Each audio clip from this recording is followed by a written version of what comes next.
இயேசுவானவர் ஞானத்திலும் வளர்த்தியிலும் தேவ கிருபையிலும் மனுஷர் தயவிலும் அதிகமாய் விருத்தி அடைந்தார்.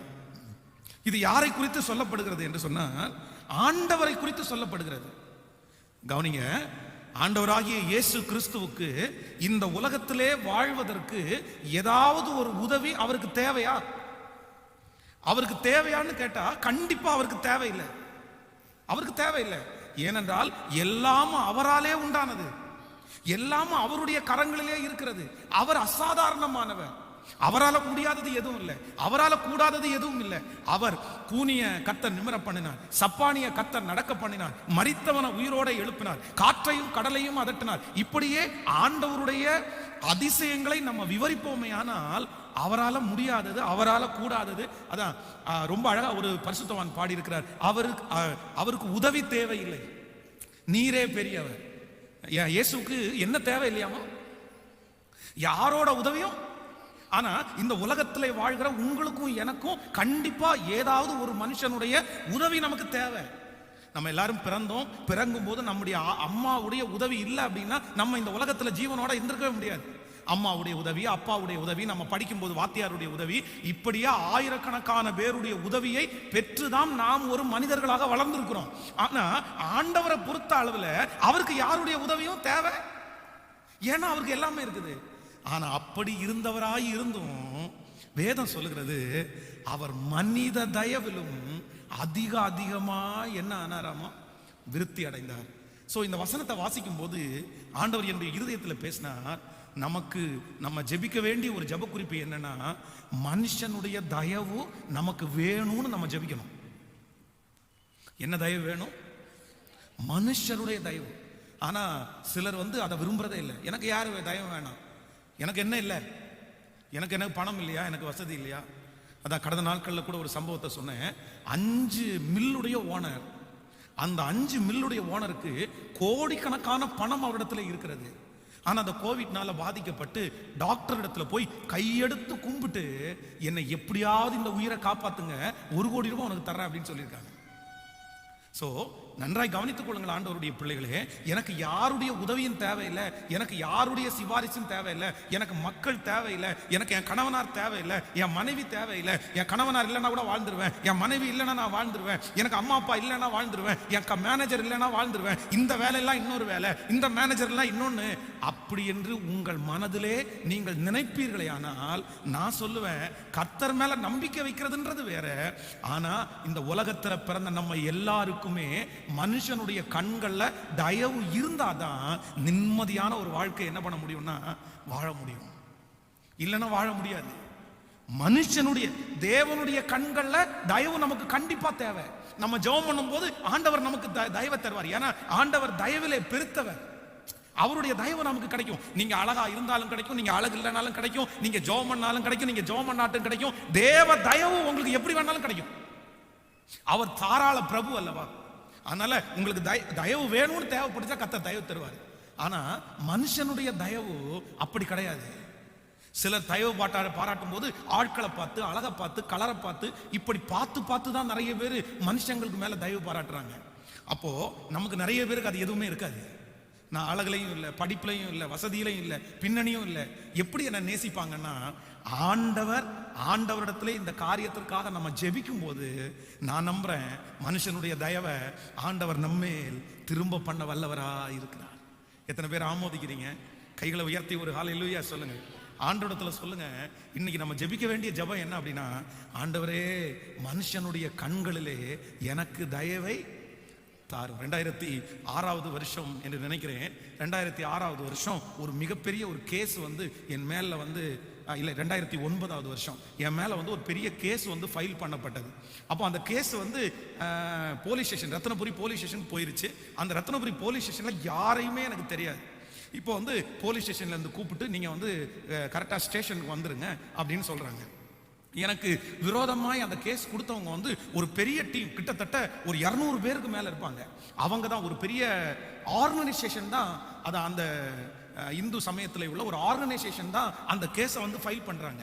அப்போ அவங்க எல்லாருமே என்ன சொல்றாங்க அப்படின்னா, அவர்கிட்ட சொல்றாங்களாமா, இப்பவே கூப்பிடுங்க, இப்பவே கூப்பிடுங்க. அது என்னன்றதை நம்ம பேசி தீர்த்துக்கலாம், நம்ம பார்த்துக்கலாம்.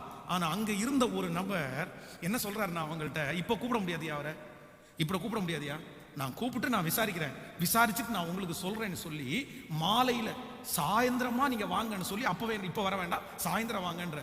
நான் சாயந்தரமா அந்த போலீஸ் ஸ்டேஷனுக்கு போகும்போது அந்த போலீஸ்காரர் யாருன்னே எனக்கு தெரியாது. ஆனா என்ன பார்த்தவொன்னு சொல்றாரு, சார் இந்த மாதிரி உங்க பேர்ல கேஸ் கொடுத்தாங்க, உடனே வர சொன்னாங்க, நீங்க உடனே வந்தா ஒருவேளை யாராவது உங்களை அடிச்சிருவாங்களோ, உங்களை அடையாளம் தெரிஞ்சு வச்சுட்டு பின்னாடி உங்களை தாக்கிடுவாங்களோன்னு நினைச்சு என் மனசுல உங்க மேல ஒரு சின்ன இறக்கம் வந்துருச்சு, அதனாலதான் உங்களை சாயந்தரம் வர சொன்னேன். காலையில வந்திருந்தா ஏதாவது ஒன்று பிரச்சனை நடந்திருக்கும். இப்போ கரெக்டா கோர்ட்டுக்கு வந்து இந்த கேஸ் போயிருச்சு, இனி இவங்களுக்கும் உங்களுக்கு எந்த டீலும் இல்லை, நீங்க கோர்ட்ல பாத்துங்க அப்படின்னு சொல்லி என்ன அவர் கோர்ட்டுக்கு ஷிஃப்ட் பண்ணாரு. அப்பதான் நான் நம்புறேன், கண்ணுக்கு தெரியாத ஒரு நபரை ஆண்டவர் அவருடைய கண்களில் கிருபை தயவு கிடைக்கும்படியாய் கர்த்தர் உதவி செய்திருக்கிறார். அது ஆண்டவர் தான் அங்க செஞ்சாரு. அதே போல எந்தெந்த இடத்திலெல்லாம் நீங்கள் நிற்கிறீர்களோ, நீங்க என்ன சொல்லணும்னா, உங்களை பார்க்கிற எல்லாருடைய கண்களையும் உங்களுக்கு என்ன கிடைக்கணும்னா தயவு கிடைக்கணும். ஆமேன்னு சொல்லுங்க. அந்த மாதிரி ஒரு முகத்தை எனக்கு தாங்கப்பா, அந்த மாதிரி ஒரு குணத்தை எனக்கு தாங்கப்பா, அந்த மாதிரி ஒரு கேரக்டர் எனக்கு தாங்கப்பா. என்னை பார்க்கிற எல்லாருடைய கண்களையும் எனக்கு என்ன கிடைக்கணும்னா தயவு கிடைக்கணும். இது ஒரு முக்கியமான ஜெபம், இது ஒரு முக்கியமான ஜெபம். பாருங்க, சிலர் வந்து இந்த வீட்டில் வந்து பொருட்கள் கொண்டு கொடுப்பாங்க பாருங்களேன், அக்கா வேணுமா, அண்ணா வேணுமா அப்படின்னு. நம்ம தூரத்துல என்ன பொருள்னு பார்க்காமலே வேணாப்பா வேணாப்பா வேணாப்பா அப்படின்னு அனுப்பிடுவோம். ஆனா சில பொருளை மட்டும் நம்ம வாங்க வேண்டாம்னு நினைச்சா கூட நம்ம வாங்கிடுவோம். ஏன் அப்படின்னா, அந்த கொண்டு வர்ற நபர் மேல நம்ம அறியாமலே என்ன வரும் அப்படின்னா, ஒரு இறக்கம், கண்டிப்பா இவன் உண்மையாதான் இருப்பான் அப்படின்னு சொல்லி வாங்கிடும். இதுக்கு பேர் தான் மனுஷனுடைய கண்களிலே தயவு. ஆமேன்னு சொல்லுங்க. எத்தனை பேர் ஆமோதிக்கிறீங்க? ஆண்டவரத்துல சொல்லுங்க, எனக்கு ஆண்டவரே மனிதனுடைய கண்கள்ல தயவை இனி எந்த இடத்துல நான் போனாலும் ரிஜெக்ட் ஆகி திரும்பி வரவே கூடாது. அப்போ நான் என்ன நம்புறேன் அப்படின்னா, சில இடங்களிலே மனிதனுடைய தயவு நமக்கு கிடைக்குமானால் நமக்கு நிறைய ஆசீர்வாதமான பண உதவிகள், பொருள் உதவிகள் இப்படி நிறைய கிடைக்கும். எப்பவுமே உங்க மனசுல ஒருத்தரும் மனுஷன் வேண்டான்னு நினைக்க கூடாது. ஹலோ, இவனால எனக்கு என்ன லாபம் அப்படின்னு நினைச்சிடவே கூடாது. நம்ம சில நேரத்தில் என்ன பண்ணோம், இவன் சல்லிப்ப, இவனால நமக்கு என்ன லாபம் வேண்டி கிடக்குது போடா அப்படின்னு அவனுக்கு எதிராய் ஒன்று நினைத்துக் கொள்ளுங்கள். நீங்க சண்டை போடணும்னு நினைக்கிறவங்க எல்லாருக்கும் முன்பாகவும் ஒண்ணு மட்டும் நினைக்கீங்க, இவனால என்னைக்காவது ஒரு நாள் நமக்கு ஒரு லாபம் வரும்னு நினைக்கீங்க, கண்டிப்பா நீங்க என்ன பண்ண மாட்டீங்க. நீங்க சண்டை போடுறதுக்கு என்ன காரணம் அப்படின்னா, இவனால நமக்கு என்ன ஆக வேண்டியது இருக்குது அப்படின்னு நினைக்கிறதுனால தான் நமக்கு வந்து அவங்க மேல சண்டை போட வரும். இல்ல, எல்லாரும் ஒரு நாள் நமக்கு கண்டிப்பாக பயன்படுவார்கள், ஏதோ ஒரு விதத்துல. அதனால நான் என்ன நம்புறேன் அப்படின்னா, ஆண்டவரே மனுஷனுடைய கண்கள்ல எனக்கு தயவை தாரும். ஆமேன்னு சொல்லுங்க. இஷ்டப்படுறீங்களா? விருப்பப்பட்டாதான் கிடைக்கும். வாஞ்சையின் அளவுதான் சொல்லுங்க, வரங்களின் அளவு. ஆமேன் சொல்லுங்கள். அந்த மாதிரிலாம் ஜெபம் பண்ணணும். பெர்க்மன்ஸ் மாதிரி ஒரு முகத்தை தாங்க ஆண்டவரேன்னு கேட்கணும். ஆமேன். என்ன அப்படி இருக்கீங்க? அந்த மாதிரி பரிசுத்தவான்களை சொல்லி இந்த மாதிரிலாம் என்ன மாற்றுங்க ஆண்டவரே, இந்த மாதிரி என்ன பேச வைங்க ஆண்டவரே. இது பலிபீடத்திலிருந்து நான் சொல்லுகிறதெல்லாம் என்னுடைய பர்சனலான ஜெப குறிப்பு தான். இப்படியெல்லாம் ஜெபம் பண்ணி இருக்கிறேன். ஊழியத்திற்கு வர்றதுக்கு முன்பாக ஒவ்வொரு பரிசுத்தவான்களையாய் அவங்களுடைய செய்தியை கேட்டு அவங்கள சொல்லி, இந்த மாதிரி நான் பேசணும் ஆண்டவரே, இந்த மாதிரி நான் ஜெபிக்கணும் ஆண்டவரே, இந்த மாதிரி எல்லாருக்கும் பிடிச்சது மாதிரி நடக்கணும் ஆண்டவரே. இப்படிப்பட்ட ஜெபங்கள் எல்லாம் இன்றைக்கு எனக்கு ரொம்ப ஹெல்ப்ஃபுல்லா இருக்கிறத நான் பார்த்துட்டே இருக்கிறேன். அதனால நீங்க ஜெபம் பண்ணீங்கன்னா கர்த்தர் செய்வார். ஹல்லேலூயா. கையை அசைத்து ஒரு ஹல்லேலூயா சொல்லுங்க பார்க்கலாம். எங்க போனாலும் எல்லாருடைய கண்களையும் நமக்கு என்ன கிடைக்கணும்னா தயவு. ஆமேன்னு சொல்லுங்க. ரெண்டு கையை மேல உயர்த்தி, ஆண்டவரே கர்த்தரே, ஆண்டவருக்கே மனுஷ தயவு தேவைப்படுமானால், கர்த்தரே மனித தயவை விரும்புவாரே ஆனால் இந்த ஜபத்துல இருக்கிற நம்ம விரும்ப கூடாதா? கையை மேல உயர்த்தி, ஏசப்பா மனிதர்களுடைய தயவு எங்களுக்கு கிடைக்கட்டும் சொல்லுங்க. ஆண்டவரே மனுஷனுடைய தயவு எங்களுக்கு கிடைக்கட்டும் ஆண்டவரே, மனுஷனுடைய தயவு எங்களுக்கு கிடைக்கட்டும் ஆண்டவரே. முழு இருதயத்தோட கேளுங்க. எங்களுக்கு நாங்க போகிற இடத்துல எல்லாம், நாங்க நிக்கிற இடத்துல எல்லாம், அந்த மேனேஜர் எவ்வளவு கொடுமையானவரா இருந்தாலும் ஆண்டவரே, அவர் எவ்வளவு முரடனா இருந்தாலும் எங்களுக்கு அந்த தயவு வேணும்னு சொல்லி கையை உயர்த்தி, எல்லாருடைய கண்களிலும் தயவு. ஹல்லேலூயா. எங்களுக்கு அந்த தயவு வேணும்பா. எங்களை பார்க்கிற எல்லாருடைய கண்களையும் தயவு வேணும்பா. தலைவர்களுடைய கண்களை தயவு வேணும் ஆண்டவரே. ஆபீசர்ஸுடைய கண்களை எங்களுக்கு தயவு வேணும்.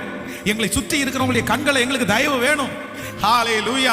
இந்த ஆலயத்தினுடைய காரியமாய் நாங்கள் எந்தெந்த இடத்திலெல்லாம் போய் நிற்கிறோமோ அங்கெல்லாம் தேவனுடைய தயவு எங்கள் மேல கிருபையாய் வருவதாக. ஹalleluya. எங்க பலவீனம் அதிகம் ஆண்டவரே, எங்களுடைய குறைவுகள் ஏராளம். ஆனா ஆண்டவரே, நிற்கிற இடத்துல எல்லாம் மனுஷனுடைய தயவு எங்க மேல வந்துச்சுன்னா நாங்க போகிற காரியம் சுலபமா முடிஞ்சிருமே ஆண்டவரே. இப்பொழுது அந்த தயவை எங்கள் மேல் வையோ. நன்றி நன்றி ஆண்டவரே, நன்றி. என் பலவீனம் அதிகம், என் குறைவுகளோ ஏராளம். சொல்லுங்க எல்லாரும், என் பலவீனம் அதிகம், என் குறைவுகளோ ஏராளம். என் பலவீனத்தில் உம் கிருபை பூரணமாய் விளங்கு, என் சுகவீனத்தில் உம் கிருபை தாராளமாய். இப்ப கைய மேல உயர்த்தி சத்தமா சொல்லுங்க பார்க்கலாம். என் தேவனே, எஸ் அப்படிதான், என் தேவனே, என் தேவனே, இந்த பலன் நிச்சயமாய் என் பலன் அல்ல. சொல், இந்த பலன் நிச்சயமாய் என் பலன் அல்ல. இந்த காரியங்கள் நிச்சயமா என்னாலே சாத்தியமல்ல. இந்த காரியங்கள் நிச்சயமாய் என்னாலே சாத்தியமல்ல. இந்த பலன் நிச்சயமாய் என் பலன் அல்ல. இந்த பலன் நிச்சயமாய் என் பலன் அல்ல. ஹalleluya. கைகளை உயர்த்தி ஒரு ஹalleluya சொல்லு. சோ மனுஷனுடைய கண்கள்ல தயவு கிடைக்கிறதுக்காக நீங்க ஜெபம் பண்ணணும். அதே நேரத்தில் என்ன பண்ணணும்னா ரொம்ப பிரயாசம் எடுக்கணும். நான் நம்புறேன், நம்ம ஒரு பெரிய ப்ராஜெக்ட் ஆரம்பிக்கிறோம். இது ஒரு ஆளுடைய கதை அல்ல, இது ஒரு நபரால செய்ய முடிகிற விஷயம் அல்ல. இதற்கு ஆயிரக்கணக்கான பேருடைய கண்கள்ல தயவு கிடைக்கணும். நான் நம்புறேன், இந்த ஜெபம் ஆரம்பிச்சதற்கு பிறகு, இந்த ஜெபத்தை பண்ணதுக்கு அப்புறம் பாத்தீங்கன்னா அங்கிருந்து எங்கிருந்து எல்லாமோ நமக்கு தயவு வரும். நம்புறீங்களா? ஆராதிக்க போறது நம்ம, ஃபேனுக்கு கீழே உட்கார போறது நம்ம. ஆனா வெளி எங்கேயோ ஊர்ல இருந்து அவங்களுக்கும் இந்த இடத்துக்கும் சம்பந்தம் கூட, அவங்க வீட்டில் உட்காந்து மொபைல்லையோ டிவிலையோ பார்த்து இந்த ஆராதனையை ரசிச்சு கத்திர ஆராதிக்கிறாங்க. ஆனா அங்கிருந்து போன் பண்ணி, பாஸ்டர் அந்த இடத்துல கண்டிப்பா ஒரு சர்ச்சு கட்டணும், அதுக்கு எங்களால முடிஞ்சதை நாங்க அனுப்புறோம்னு சொல்லியிருக்காங்க. எத்தனை பேர் அப்படி? அப்போ அவங்க கண்கள் எல்லாம் நமக்கு தயவு கிடைக்குதா? அவங்களுக்கு என்ன வந்து போயிருச்சு சொல்லுங்க? அவங்களுக்கு என்ன வந்து போயிருச்சு? அது அவங்க உட்கார்ந்து ஆராதிக்க போறாங்களா? ஆனா மனசுக்குள்ள ஆண்டவர் நம்மளை ஆசீர்வச்சிருக்கிறாரு. அந்த பட்டணத்துல ஆலயம் எழும்பினா ஆயிரக்கணக்கான பேர் ரட்சிக்கப்படுவாங்கன்ற அந்த நோக்கத்துல கர்த்தர் தயவு கிடைக்க பண்ணி இருக்கிறார்ல. சொல்லுங்க, தயவு கிடைக்க பண்ணி இருக்கிறார்ல.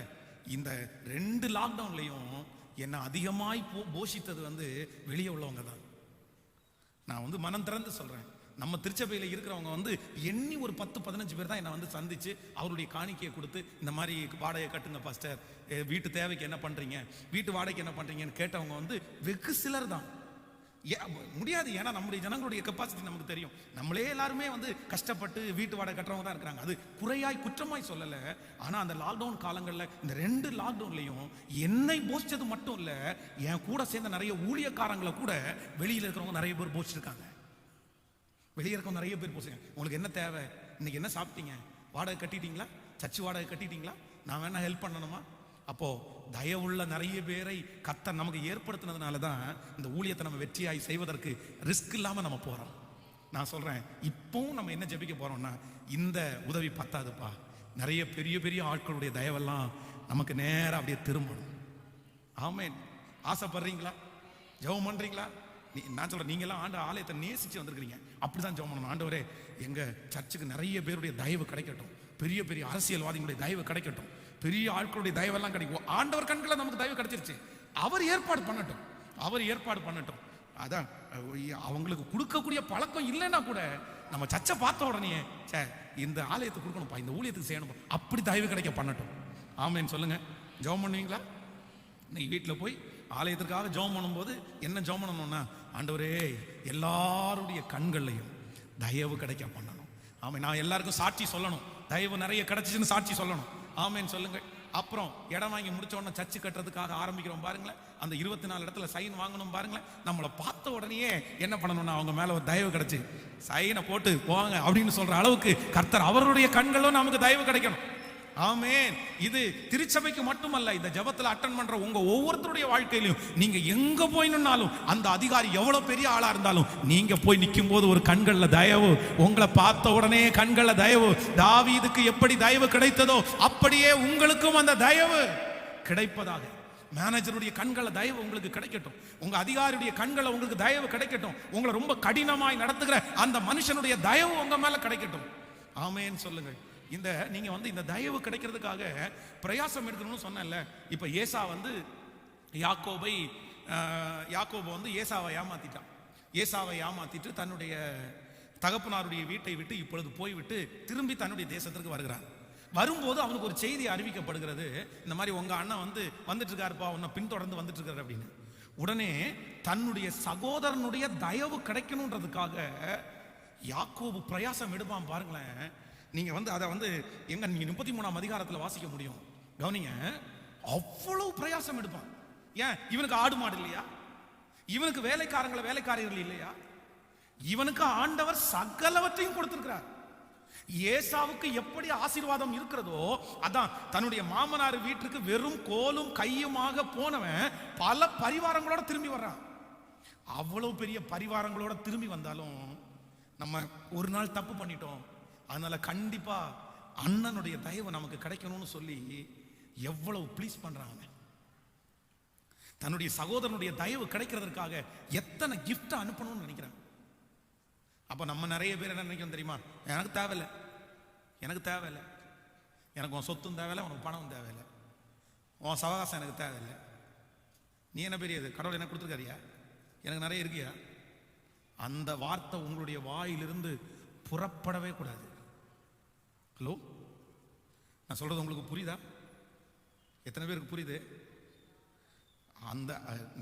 அதான் கடந்த நாட்களில் வெளியில் இந்த பசங்க இருக்கும்போது அந்த பானிபூரியை வாங்கி கொடுக்கும்போது ஒருத்தர் கேட்டார் என்கிட்ட, அவன் தான் உங்கள் சர்ச்சில் இத்தனை அடிச்சு உடச்சுனா அவனுக்கு பானிபூரி வாங்கி கொடுக்க தேவையா அப்படின்னு. அப்போ நான் என்ன சொன்னேன் அப்படின்னா, இந்த ஒரே ஒரு பானிபூரியின் மூலமா அந்த ஆத்மா சர்ச்சுக்குள்ளே உட்காரத்துக்கு வாய்ப்பு இருக்குது. அந்த மனுஷன் மூலமா எனக்கு எத்தனையோ நன்மையை ஆண்டவர் செய்ய வல்லவராக இருக்காரு. ஸோ அந்த மனுஷனுடைய உதவி எனக்கு தேவை, இன்றைக்கு ஒரு தீர்மானம் எடுங்க. மனுஷனுடைய உதவிக்காக நீங்க சில காரியங்களை செய்வது தவறு. சொல்லுங்க, நீங்க வாசிங்களா, அப்போ உங்களுக்கு புரியும். இப்போ 33ஆம் அதிகாரத்தை எடுத்துக்கொள்ளுங்கள். ஆதியாகமம் 33ஆம் அதிகாரம், 33ஆம் அதிகாரத்தில் 8வது வசனத்திலிருந்து வாசிக்கலாமா?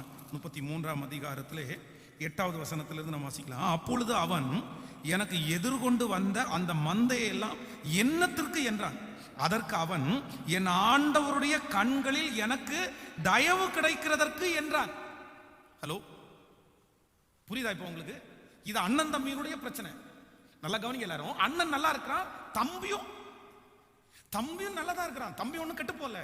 ஆனா தம்பிக்காரன்ட்ட அண்ணன் கேட்கிறான், டே இந்த ஆடு மாடுகள் எல்லாம் எனக்கு அனுப்பி விட்டு இருக்கிறியே, எனக்கு எதுவும் இல்லையாடா? எனக்கு என்னத்துக்குடா அனுப்புனேன்? எனக்கு என்னத்துக்கு? உடனே இவன் என்ன சொல்றான் அப்படின்னா, நான் அனுப்புனதுக்கு நோக்கம் வேற எதுவும் இல்லை, உங்க கண்களில் எனக்கு தய கிடைக்கணுன்றதுக்காக தான் நான் இந்த என்ன அனுப்பியிருக்கிறேன், கிஃப்ட் எல்லாம் அனுப்பியிருக்கிறேன். அடுத்த வசனத்தை வாசிக்கும் போது அதற்கு ஏசா, என் சகோதரனே, எனக்கு போதுமானது உண்டு, உன்னுடையது உனக்கு இருக்கட்டும் என்றான். அதற்கு யாக்கோபு, அப்படி அல்ல, உம்முடைய கண்களிலே எனக்கு தயவு கிடைத்ததானால் என் வெகுமதிகளை என் கையிலிருந்து எடுத்துக்கொள்ளும். நீர் என் மேல் பிரியமா நீர், நான் உம்முடைய முகத்தை கண்டது தேவனுடைய முகத்தை கண்டது போல. ஹலோ, ஒரு சகோதரனை இப்படியெல்லாம் யாராவது பேசுவாங்களா? யாக்கோபு கிரேட் இல்ல? ஒப்புரவு ஆகணும்னு நினைச்சு எப்படி சொல்றான் பாருங்க. தன்னுடைய சகோதரனுடைய கண்களை தயவு கிடைக்கணும்னு சொல்லி எப்படி பேசினான் பாருங்க. இல்ல அவன் சொல்றான், என்கிட்ட ஏகப்பட்டது இருக்குப்பா, நீ அனுப்புன ஆடு மாடு என்ன என்கிட்ட எக்கச்சக்கம் இருக்குது, எனக்கு எதுக்கு அனுப்புன, நீ வச்சுக்கோ, எனக்கு ஒன்றும் வேணாம் அப்படின்னு. இல்ல உங்க கண்களை எனக்கு தயவு கிடைத்ததானால் நான் கொடுக்குற இந்த வெகுமதியை நீங்க என்ன பண்ணுங்க, ஏற்றுக்கொள்ளுங்க. கொல்லணும்னு வந்தவன் திரும்பி அவனை கொல்லுவானா? சொல்லுங்க. அன்னைக்கு தன்னை ஏமாற்றிட்டு போகும்போது ஏசா என்ன சொல்றான் அப்படின்னா, என்னைக்காவது ஒரு நாள் எங்க அப்பாவுடைய மரண நாள் வரும், அன்னைக்கு ஒன்ன நான் பார்த்துக்கிறேன்டா, அன்னைக்கு உனக்கு கொன்றுவேன்டா நான். நீ என்ன இது இத்தனை பல விஷயம் நீ என்னை ஏமாத்திட்ட. ஏற்கனவே என்னுடைய சேஷ்ட புத்திர பாகத்தை வாங்கிட்ட, இப்போ எங்க அப்பாட்ட ஆசீர்வாதத்தையும் வாங்கிட்ட, என்னை இவ்வளவு கஷ்டப்படுத்தின உன்னை நான் கொல்லாம விட மாட்டேன்னு மனசுல நினைக்கிறான். ஆனா அதே அப்பாவுடைய அடக்க ஆராதனைக்கு இவங்க 2 பேரும் சேர்ந்து தான் அடக்கம் பண்ணாங்க.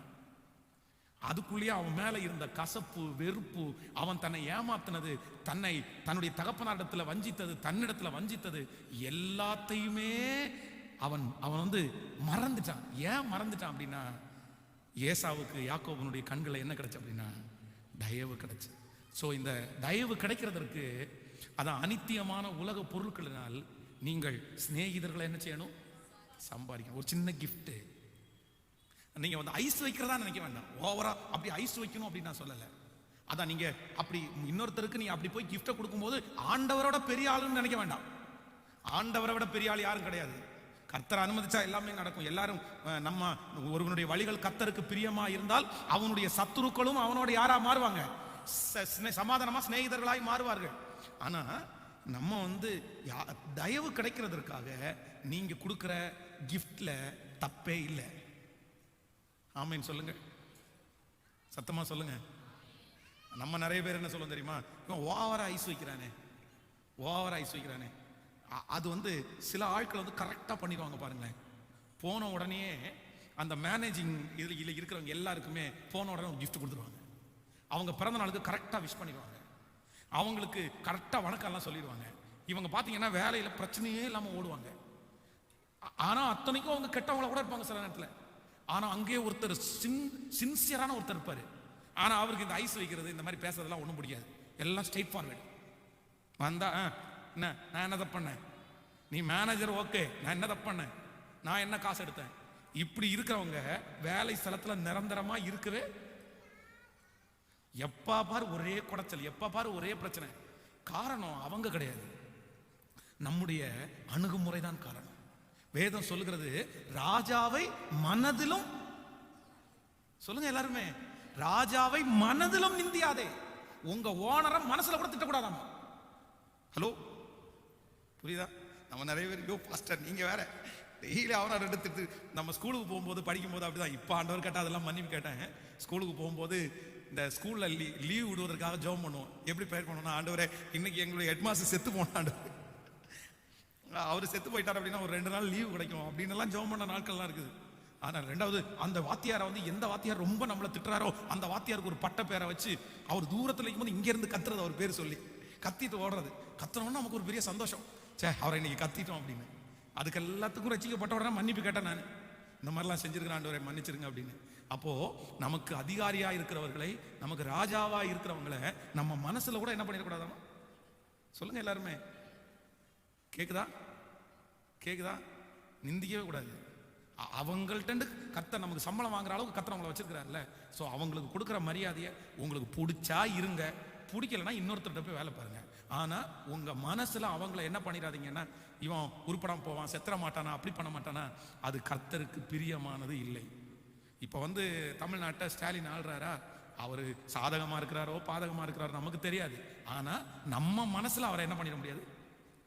Okay, right. ராஜாக்களை தள்ளி ராஜாக்களை ஏற்படுத்துகிறவர் கர்த்தர். அந்த அதிகாரம் கர்த்தருடைய கையில் இருக்கிறது.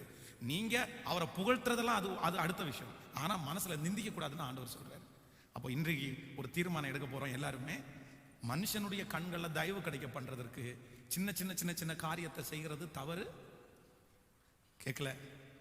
கேட்கல அல்ல. அதுக்காக உங்க வீட்டில் இருக்கிற எல்லாத்தையும் தூக்கி கொண்டு கொடுத்து சண்டையை இழுத்து விடுங்க அப்படின்னு சொல்லலை.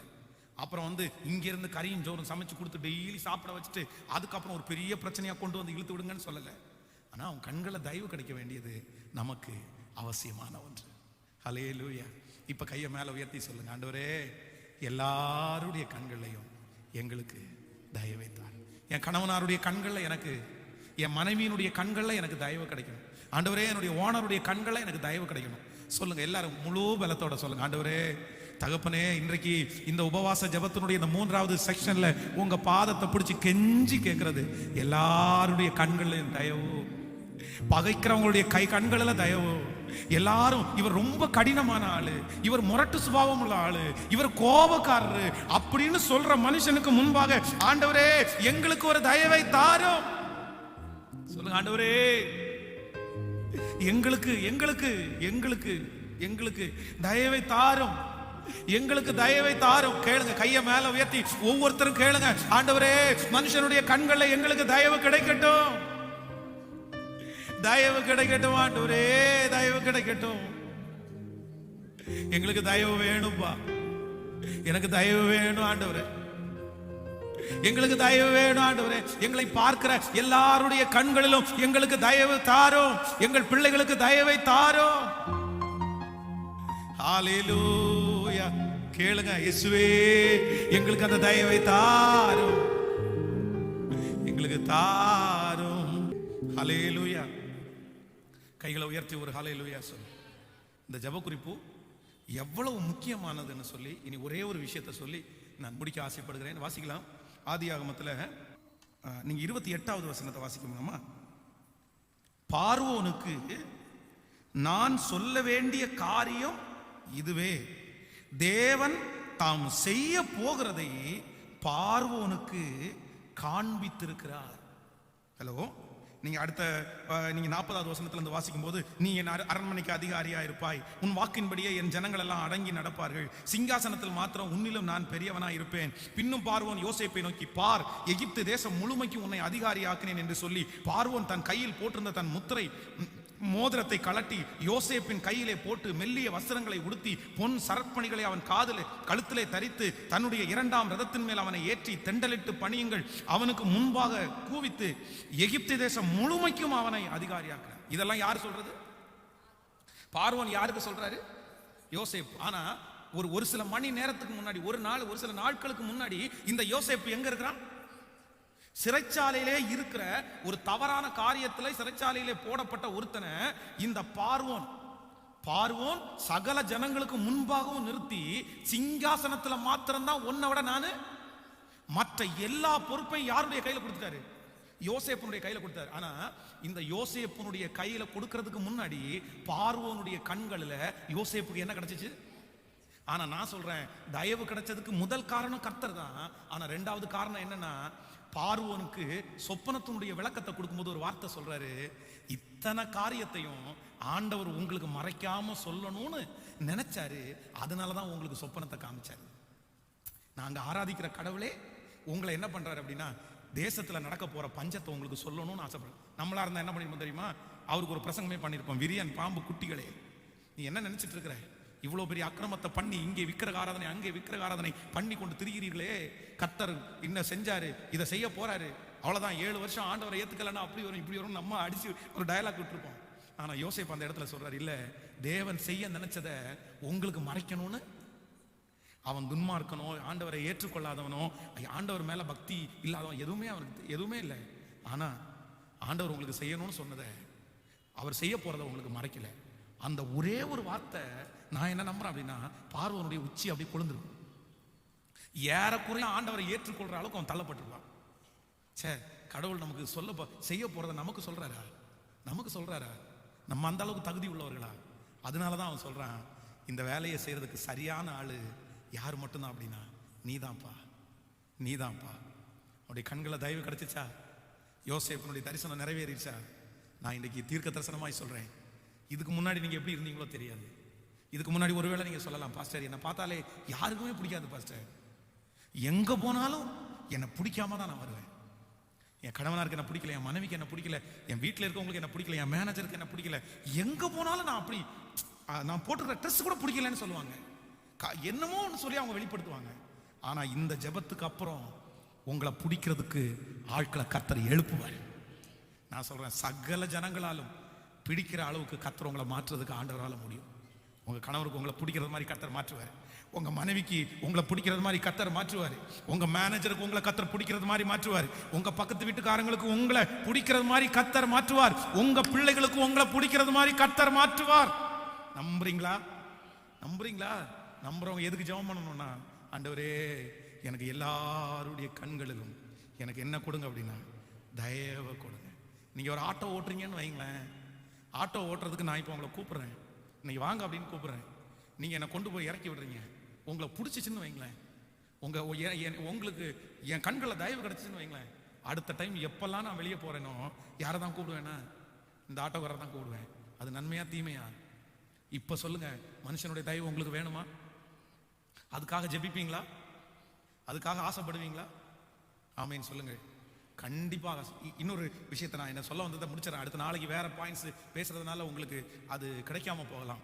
மனுஷனுடைய தயவு உங்களுக்கு கிடைப்பதற்கு மிக அவசியமானது ஞானமான பேச்சு, மெதுவான பிரதி உத்தரம். இது எல்லாமே நான் வேதத்தில் எழுதி, நீங்கள் எஸ்தரின் புஸ்தகம் 7ஆம் அதிகாரம் 3வது அதிகாரத்தை வாசித்து பார்ப்பீர்களானால் வேதம் சொல்கிறது, தாழ்மையான ஒரு பேச்சு ராஜாவுடைய கண்கள்ல அவருக்கு தயவு கிடைச்சிருச்சு. இவர்கள் பட்டத்து ராணி, இவர்கள் இப்பொழுது போஸ்டிங்ல வந்துட்டாங்க. இவங்க ராஜாவிடத்துல எப்படி வேணாலும் பேசலாம். ஆனா இவங்க எப்படி பேசுறாங்க அப்படின்னா ஒரு தாழ்மையான பேச்சு. ஐயா, உங்க கண்கள்ல எங்களுக்கு தயவு கிடைத்ததான, அதனாலதான் அந்த ராஜா என்ன சொல்றாரு அப்படின்னா, நீ ராஜ்யத்தினுடைய பாதியை கேட்டாலும் நான் உனக்கு தருவேன். ஆமேன் சொல்லுங்கள். அப்போ நம்பர் 1, முதலாவதாக ஒரு தேவனுடைய பிள்ளைக்கு மனுஷனுடைய கண்களை தயவு கிடைக்கிறதுக்கு நம்ம ஜெபம் பண்றது முக்கியம். ரெண்டாவது என்ன முக்கியம் அப்படின்னா, நீங்க தாழ்மையாய் பேசுகிறவராக இருந்தா மோஸ்ட்லி நிறைய பேருடைய கண்கள் உங்களுக்கு என்ன கிடைக்கும் சொல்லுங்களேன். நம்முடைய பேச்சிலேயே எப்பொழுதுமே தாழ்மையா இருக்கிறதற்கு நம்ம பழகிக் கொள்வோம். அதுக்காக கேட்போம் ஆண்டவருக்கு. பொதுவாகவே நம்ம பேசணும்னா என்ன ஒரு சாதுவான ஆளியா, அவர் கொஞ்சம் மெதுவாக பேசுவாரியா அப்படின்னு சொல்ற அளவுக்கு இருக்கட்டும். நம்பர் 2, ரெண்டாவது, நீங்கள் ஒரு மனுஷனுடைய கண்களை உங்களுக்கு தயவு கிடைக்க வேண்டும் என்றால் ஞானமான பேச்சு உங்களுக்கு அவசியம். என்ன பேச்சு அவசியம்? ஞானமான பேச்சு. நம்பர் 3, மூன்றாவது, மனுஷனுடைய கண்களில் உங்களுக்கு தயவு கிடைக்கிறதுக்கு மாயமற்ற பேச்சு உங்களுக்குள்ள அவசியம். என்ன அவசியம்? ஃபர்ஸ்ட் நம்பர் 1 தாழ்மையான பேச்சு, நம்பர் 2 ஞானமான பேச்சு, நம்பர் 3 மாயமற்ற பேச்சு. இப்படி இருந்தீங்க அப்படின்னா மோஸ்ட்லி மனுஷங்களுடைய கண்களை நமக்கு என்ன கிடைக்கும் அப்படின்னா, ஹல்லேலூயா.